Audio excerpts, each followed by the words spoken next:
అధ్యక్ష, మంత్రి గారు మాట్లాడిన దాంట్లో పాసింగ్ రిమార్క్స్ చేశారు అధ్యక్ష.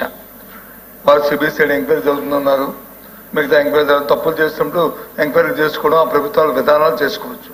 కానీ ఫైల్స్ తగలబెట్టేశారు, తాడేపల్లి కూడా అవి రికార్డులను తొలగించాలి అధ్యక్ష. పట్టుకోండి, అవి చూపెట్టి రుజువు పెట్టి చెప్పుకోండి, అప్పుడు చేయండి. కానీ ఇలాంటి సభల్లో గౌరవమైన మంత్రి గారు ఒక రెస్పాన్సిబుల్ వ్యక్తులు అలాంటి పాసింగ్ రిమార్క్స్ చేయడం అనేది చాలా దురదృష్టం అధ్యక్ష. దయచేసి దాన్ని తొలగించండి. రేపు రికార్డులో పెట్టుకోండి, ఎంక్వైరీ దాంట్లో పెట్టుకోండి, దాన్ని కూడా ఒక దీంట్లో ఫైండింగ్స్ లో పెట్టుకోండి. అది జరుగుతాయి. ఏది వాస్తవం వస్తే ప్రజలు చెప్తారు మీరు, అంతేగాని దీన్ని రికార్డులు ఉంచడం మాత్రం సమంజసం కాదనేది నా తాలూకా సబ్మిషన్ అధ్యక్ష. మీకు మంత్రి గారికి కూడా దయచేసి దాని మీద మీరు రెస్పాన్స్ చెప్పుకోండి, తప్పు కాదు. కానీ ఇలాంటి స్పాన్సర్ మార్చి చేయొద్దు అనేది నా రిక్వెస్ట్. మంత్రి, ఇది వాస్తవం, తగలబడిన వాస్తవం. దానికోసమే మేము ఆ రోజున ఆ వీడియో ఫుటేజ్ ఏదైతే ఉన్నాయో ఇవ్వమంటే ఇవాళ వరకు వాళ్ళు ఇవ్వలేదు అధ్యక్ష. ఇప్పుడు వాళ్ళ అక్కడ వీడియో ఫుటేజ్లు ఉన్నాయి, కెమెరాలు ఉన్నాయి, ఫుటేజ్లు ఎందుకు ఇవ్వలేదు అధ్యక్ష? ఇవాళ దాని మీద ఖచ్చితంగా ప్రభుత్వం నిర్ణయం తీసుకుంటుంది అధ్యక్ష. ఏది ఏమైనా ప్రభుత్వం ఇది కంటిన్యూ ప్రాసెస్. మీకు అధికారం ఉంది, మీరు ఎంక్వైరీ చేయొచ్చు, అధికారులు మీ మనుషులే చేయొచ్చు, వాస్తవాలు బయటపెట్టండి. అంతేగాని మీరు వచ్చి సీసీ ఫుటేజ్ ఇవ్వలేదు, ఇది ఇవ్వలేదు. ఏ సీసీ ఫుటేజ్ ఎవరింటి సీసీ ఫుటేజ్ ఎవరు ఇస్తారు అధ్యక్ష? ఎవరింట్లో మా ఇంట్లో జరుగుతున్న కార్యక్రమం సీసీ ఫుటేజ్ ఇమ్మంటే ఇస్తామా? అక్కడ ఏదైనా జరిగితే ఆ జరిగిన దాన్ని నిరూపిస్తే అప్పుడు అడిగితే అప్పుడు ఇస్తారు తప్పకుండా అధ్యక్ష. ఆలోచన చేయండి. అంటే ఏమిటిది మాట్లాడింది? దయచేసి అది కాదు, దయచేసి నా తాలూకా చెప్తే మీ రికార్డులో మొత్తం దాన్ని మాత్రం తొలగించాలని మా తాలూకా మా పార్టీ తరఫున మేము కోరుతున్నాం. బాధ్యతాయుతంగా మాట్లాడవలసినటువంటి అవసరం ఉంటుంది. బాధ్యత రహితంగా ఎవరూ కూడా మాట్లాడకూడదు అధ్యక్ష. ఈ రాష్ట్రంలో కానీ దేశంలో కానీ ఎక్కడైనా సరే ఒక ఇన్సిడెంట్ జరిగితే, దొంగతనం జరిగినా, ఫైర్ యాక్సిడెంట్ జరిగినా, లేకపోతే ఒకరికొకరు పొడుచుకొని మర్డర్ చేసినా సరే ఫస్ట్ హ్యాండ్ ఇన్ఫర్మేషన్ ఏంటంటే అక్కడ ఉన్నటువంటి పబ్లిక్ సమాచారం ఇస్తారు. ఒకవేళ లేకపోతే సీసీ కెమెరాలు ప్రభుత్వం పెడితే ప్రభుత్వ సీసీ కెమెరాలను తీసుకుంటారు. ఒకవేళ ప్రభుత్వం దగ్గర అది లేకపోతే అక్కడ ఉన్నటువంటి షాపింగ్ కాంప్లెక్స్ అయితే షాపింగ్ కాంప్లెక్స్, రెసిడెన్షియల్ కాంప్లెక్స్ అయితే రెసిడెన్షియల్ కాంప్లెక్స్, ఒకవేళ సొంత హౌస్ ఉంటే ఇప్పుడు సీసీ కెమెరాలు లేనటువంటి హౌసులు లేవు, షాపింగ్ కాంప్లెక్స్లు లేవు, అన్ని దగ్గరలో సీసీ కెమెరాలు పెట్టారు అధ్యక్ష.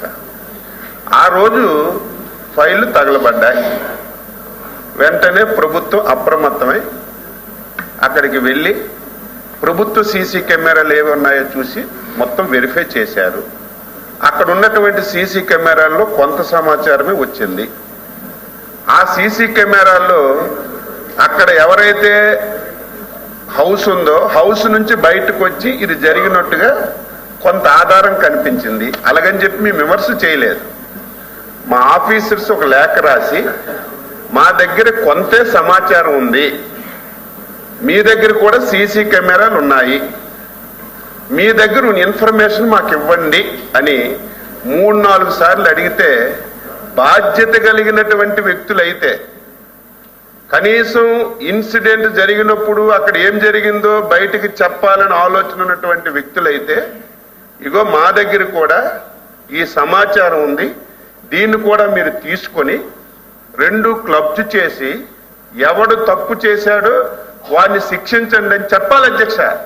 కానీ బాధ్యత రాహిత్యంగా ఇవ్వకుండా మళ్ళీ ఎదురుదాడు అధ్యక్ష.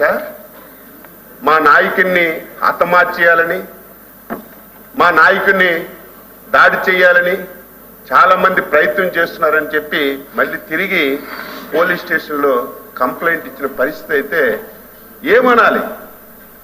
అందుకే మేము స్పష్టంగా ఆరోపణ చేశాం. ఆ రోజు ఏవైతే లెక్కరకు సంబంధించినటువంటి ఫైల్స్ అన్ని కూడా అక్కడ తీసుకొచ్చి తగలబెట్టారని చేశాం. మీ దగ్గర సీసీ కెమెరా ఉంది కదా, మీ దగ్గర ఇన్ఫర్మేషన్ ఉంది కదా, మీ ఇంట్లో నుంచే వచ్చినట్టుగా, మీ ఇల్లు అంటే మీ ఇల్లు కాదు, అక్కడ సంఘటన జరిగిన దగ్గర ఏ హౌస్ అయితే ఉందో ఆ హౌస్ నుంచి బయటకు వచ్చినట్టుగా ఆధారాలు ఉన్నాయి కదా. మీరు అది బయట పెట్టి నిరూపించవలసింది పోయి మళ్ళీ ఎదురుదాడు అధ్యక్ష. సమాజం గుడ్డిది కాదు, ప్రజలు గుడ్డి వాళ్ళు కాదు. నేను చెప్పిన దాంట్లో అవాస్తవం చెప్పండి. ఒక షాపింగ్ కాంప్లెక్స్ దగ్గర యాక్సిడెంట్ అయితే ఫైర్ది, ఆ షాపింగ్ కాంప్లెక్స్ లోకి వెళ్ళి సీసీ ఫుటేజ్ తీసుకుంటలేదు అధ్యక్ష, చెప్పండి. ఇది ఎక్కడైనా దేశంలో అన్ని దగ్గర జరుగుతుంది, ప్రపంచంలో జరుగుతుంది. ఇప్పుడు ప్రభుత్వాలు ఏం చేశాయి? ప్రైవేట్ అయినా సొంతమైనా గవర్నమెంట్ అయినా కంపల్సరీగా సీసీ కెమెరాలు పెట్టాలని ఒక నిర్ణయం తీసుకొని సీసీ కెమెరాలు పెట్టిస్తుంటే ఇది రూలుకు వ్యతిరేకం, సభలో తప్పు మాట్లాడుతుంది. స్టాండ్ అయ్యాం. ఇప్పుడు కూడా అడుగుతున్నాం మీ ద్వారా, లేకపోతే మా చైర్మన్ గారి ద్వారా అడుగుతున్నాం ఆయనకి. ఆ రోజు జరిగిన సంఘటన డేట్ తో సహా మా గుంటూరు ఎస్పీ గారు 4 సార్లు రేఖలు రాశారు. మీ దగ్గర సమాచారం ఉంది, ఆ రోజు ఏం జరిగిందో సీసీ ఫుటేజ్ ఇవ్వండి అని చెప్తే ఇవ్వకుండా ఏదో ఇక్కడ వచ్చింది అపోజిషన్ లీడర్ అని మీరు ప్రతిసారి మైక్ ఇస్తుంటే ఆయన తెలివిగా మీ చేసుకోండి, గవర్నమెంట్ ఉంది మీ దగ్గర, గవర్నమెంట్ ఎంక్వైరీ చేసుకుని తెలివిగా మాట్లాడు. ఎంక్వైరీ చేశాం, వివరాలు అడిగాం, అడిగితే ఇవ్వకుండా తప్పించుకొని ఈ రకంగా ఎదురు దాడి చేయడం అనేది మంచిది కాదు. ఎవరు మాట్లాడినా బాధ్యతాయుతంగా మాట్లాడాలి, బాధ్యతాయుతంగా వ్యవహరించాలి. వ్యవహరించకుండా ఇష్టానుసారంగా మాట్లాడడం మంచి విధానం కాదు. బాధ్యతగా మాట్లాడుతున్నాం. అపోజిషన్ లీడర్ అని 10 సార్లు ఇవ్వడం కాదు, ఇది నా ప్రివిలేజ్. ఇది ఎవరో దయాదాక్షిణ్యం వచ్చిన ఇది కాదు, ఇది మా ప్రివిలేజ్. ఇది చట్టం నాకు ఇచ్చిన అవకాశం. దయచేసి మా మంత్రి గారు అది దృష్టిలో పెట్టుకుని మాట్లాడాలి. 10 సార్లు ఇస్తున్నాం కదా అని ఏదో మీ దయాదాక్షిణ్యం నేను ఇక్కడ మాట్లాడట్లేదు. దయచేసి నేను అడుగుతున్నా ఒకటే అధ్యక్ష, సంబంధి ఏదైతే వారు వచ్చి ఎంక్వైరీ చేశాను అన్నారు, ఫైన్, ప్రభుత్వం ఎంక్వైరీ చేసుకుంది. దాని మీద వచ్చి ఒక సిట్ కూడా వేసింది. ఆ సిట్ కూడా అందరినీ పిలుస్తుంది, అందరి దాకా స్టేట్మెంట్ కట్టించుకోనియండి. కానీ ఏదైతే మీరు అడుగుతుందో ఆ ఇంట్లో చెత్త కాల్చుకున్నా ఆ సిసి ఫుటేజ్ ఎమ్మెల్యేని ఆయన ఇవ్వలేదు అంటే దానికి అర్థం ఏంటి? ఎంక్వైరీ అవుతుంది కదా, దాన్ని సభలో వచ్చి ఆ తాడేపల్లి ప్యాలెస్ అనే ఆ వర్డ్ అని అది కరెక్ట్ కాదు కదా. అది ప్యాలెస్ అందరికీ ఉన్నాయి, తాడేపల్లి ప్యాలెస్ ఉన్నాయి, లేకపోతే హైదరాబాద్ లో వచ్చి ప్యాలెస్ ఉన్నాయి, లేకపోతే మా విజయనగర్ లో మాకు ప్యాలెస్ ఉంది, మీకు మీ ఊర్లో మీకు ప్యాలెస్ ఉంది, అందరికీ ప్యాలెస్ ఉన్నాయి. అది కాదు కదా. అది మనం మాట్లాడుకున్నప్పుడు ఒకసారి పద్ధతిలో మాట్లాడుకోవాలి. చట్టం చేసుకెళ్ళిపోద్ది. చట్టాన్ని ఎవరు వ్యతిరేకించలేము. దయచేసి నేను ఆ విషయం గురించి మాట్లాడాను తప్ప 10 సార్లు అవకాశం వస్తుంది లేచిపోయి 10 సార్లు పోయితే నేను దాని గురించి మాట్లాడలేదు అధ్యక్ష. దయచేసి మంత్రి గారు మళ్ళీ దీన్ని పొడిగించొద్దు. నేను నా రిక్వెస్ట్ వచ్చి నేనే మాట్లాడింది, మరి మీరేంటి మాట కదా, మీరు మాట్లాడిందే కదా. నేనేమే కించపరిచానా? మాట్లాడారు మీరు నన్ను కించపరిచి నేనేమి ఎవరిని కించపరిచి మాట్లాడలేదు. నేను ఎవరిని కూడా వ్యక్తిగతంగా కించపరిచి మాట్లాడలేదు. ఏ వ్యక్తిత్వాలకు చులకం చేసి మాట్లాడలేదు, ఏ వ్యక్తుల్ని చులకం చేసి మాట్లాడలేదు సభలో. కానీ వారు మాట్లాడే మాట నేను సమాధానం చెప్పాను తప్ప నేనేం చెప్పట్లేదు. దయచేసి నాకు సంబంధం లేని విషయం అది. మీ ఎంక్వైరీ జరుగుతుంది కాబట్టి ఎంక్వైరీలు నిజాలు బయటకు వస్తాయి. దాన్ని మాత్రం నేను రికార్డులో తొలగించమని మీ ద్వారా మిమ్మల్ని కోరుతున్నాను. నేను అపోజిషన్ లీడర్ గారికి మీరు నేను అనలేదు. మీకు ఆ హక్కు ఉంది, మీకు ఇస్తున్నారు. ఇచ్చేటప్పుడు కరెక్ట్ గా మాట్లాడాలని సూచన చేశాను అధ్యక్ష. ఇప్పుడు కూడా ఒక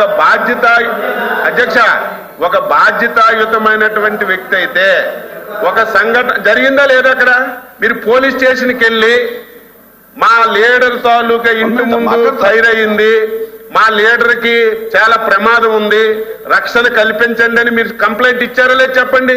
మీరు కంప్లైంట్ ఇచ్చేటప్పుడు మా డిపార్ట్మెంట్ ఎంక్వైరీ చేసేటప్పుడు మీకు రిటర్న్ గా అడిగేటప్పుడు బాధ్యత కలిగిన వ్యక్తి అయితే పోనీ మీ దగ్గర కెమెరా లేకపోతే పర్లేదు, రికార్డ్ అవ్వకపోతే పర్లేదు, మీ దగ్గర కెమెరాల్లో రికార్డ్ అయింది, మీ దగ్గర ఉన్న సమాచారం కూడా మాకు ఇవ్వండి, మేము ఎవరు తప్పు చేశారో పట్టుకుంటామంటే ఇవ్వకుండా ఈరోజు ఎవరికైనా అనుమానం రాదా అధ్యక్ష? అనుమానం రాదా? మీరు తప్పు చేయకపోతే ఇవ్వాలి. మీరు తప్పు చేయకపోతే నిజంగా ఎవరైనా కావాలని చేసుంటే మీ దగ్గర ఉన్న ఇన్ఫర్మేషన్ ఇస్తే 2 నిమిషాలు పట్టు. అదే చెప్పాను నేను. నేనేం తప్పు మాట్లాడలేదు, అదే చెప్పాను, జరిగిన సంఘటనే చెప్పాను నేను. అంతేగా ఉమేష్ గారు. విచారణలో భాగంగా ఎక్కడైనా ఇన్సిడెంట్ జరిగింది అనుకునేటప్పుడు పోలీస్ వారు విచారణ చేసేటప్పుడు విచారణలో భాగంగా చుట్టుపక్కల ఏదైనా సీసీ కెమెరాస్ ఉంటే ఆ ఫుటేజెస్ కంపల్సరీగా డిపార్ట్మెంట్ వాళ్ళకి ఇచ్చి ఆ ఎంక్వైరీకి సహకరించాలి అధ్యక్ష.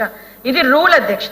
అంతేగాని ఇప్పుడు మా దగ్గర జరిగింది మాకు రక్షణ ఇవ్వండి అని చెప్పి ఆ రోజు వైఎస్ఆర్సీపీ నాయకులందరూ పోలీస్ డిపార్ట్మెంట్ దగ్గరికి వెళ్ళి కంప్లైంట్ ఇచ్చారు.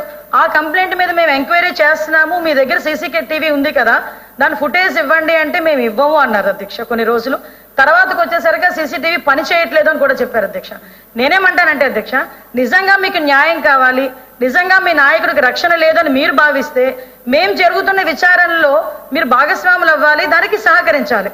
దానికి ఇక్కడ కాదు అధ్యక్ష, ఎక్కడైనా ఏ ఇన్సిడెంట్ అయినా జరిగినప్పుడు సీన్ ఆఫ్ ఎఫెన్స్ లోకి వెళ్ళినప్పుడు first of all police department వాళ్ళు చూసేది చుట్టుపక్కల ఏమైనా కెమెరాస్ ఉన్నాయా లేదా, ఆ కెమెరాస్ లో ఏదైనా ఫుటేజ్ ఉందా లేదా, ఆ ఫుటేజ్ లో ఏమైనా దొరుకుతుందా లేదా, అది ఇమీడియట్ గా ప్రైమ్ ఆఫ్ ఎంక్వైరీలో తీసుకొని దాన్ని బట్టి వాళ్ళు ఎఫ్ఐఆర్ కూడా నోట్ చేసుకుని ఛార్జ్ షీట్ వరకు వెళ్తారు అధ్యక్ష.